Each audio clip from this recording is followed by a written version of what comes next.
Welcome to Zisodel TV. Kindly subscribe, share, and like for latest updates and news. Those of you who do not have any appointment today, your opportunity to criticize those who have appointment, your opportunity to criticize government not being ready to do what they are supposed to do. But when you have been given an appointment, for you now to showcase those kind of capacities you think you have, you fail. I called the teacher of the law school, the last meeting of the body of benchers. I said, I'm highly disappointed. Look at the money that we spent in that law school. Ordinary to cut the grasses, you cannot.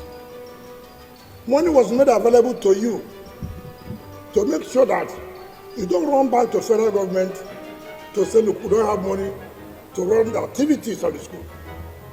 We went ahead to even provide structures for you to rent out and make money to use it for the maintenance of that school. Go and pass that school now. You can't believe it. The point I mean, ordinary law school, you can't take care of it. Now you are given a position as complicated as Nigeria,